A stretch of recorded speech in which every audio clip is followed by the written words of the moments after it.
Boa noite. O Jornal Nacional começa agora com os destaques desta quinta-feira, 19 de novembro. Iremos conhecer os pioneiros da engenharia no Brasil. Cristiano Ottoni, conhecido como pai das estradas de ferro no Brasil. André Rebouças foi um engenheiro, inventor e abolicionista brasileiro. Ele foi o pioneiro a utilizar cimento, impermeabilizante e madeiras em obras. Paulo de Fronte, político e engenheiro, considerado patrono da engenharia brasileira, ganhou fama após aumentar o abastecimento da água da cidade do Rio de Janeiro em apenas 6 dias. É o que você vai ver a partir de agora no Jornal Nacional.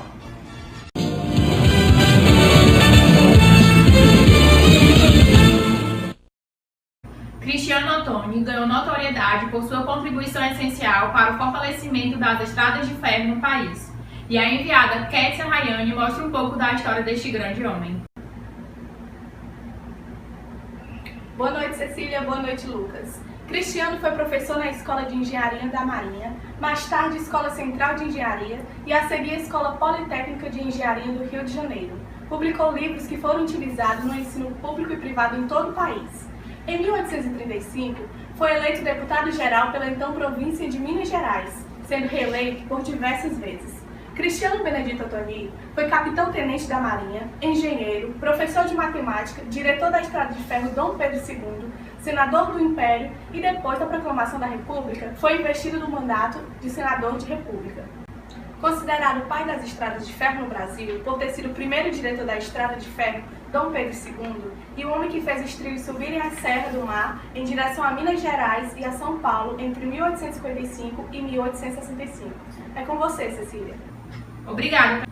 Como vimos, Cristiano Ottoni revolucionou a construção de ferrovias na época, atualmente conhecido como a Estrada de Ferro Central do Brasil. Ele que foi responsável por integrar algumas das regiões mais desenvolvidas do país de hoje. Cristiano Ottoni está então entre os grandes nomes da fase de implantação e penetração das ferrovias no país. Lucas. André Rebouças foi um dos primeiros engenheiros do Brasil a utilizar o cimento e os impermeabilizantes para estacas, e ao destacar a importância do uso da madeira nas obras. Gledson Ribeiro vai explicar um pouquinho sobre sua importância. Boa noite, Lucas. Boa noite, Cecília. Rebouças, nascido em Cachoeira, na Bahia, em 1838, formou-se em 1860 na Escola Militar. Ele foi o primeiro engenheiro negro do Brasil, se formando em plena escravidão. André Rebouças dedicou-se fortemente à sua formação científica. Sua inclinação acadêmica garantiu-lhe, inclusive, a posição de professor catedrático da Escola Politécnica do Rio de Janeiro. André foi um dos principais engenheiros do Brasil a utilizar o cimento e os impermeabilizantes para estacas e a destacar a importância do uso da madeira nas obras. O valor dado ao trabalho e a ideia de que o status de uma pessoa deve depender de suas habilidades alimentavam o empenho de Rebouças. Devido à sua importância, ele foi homenageado em diversos lugares no país.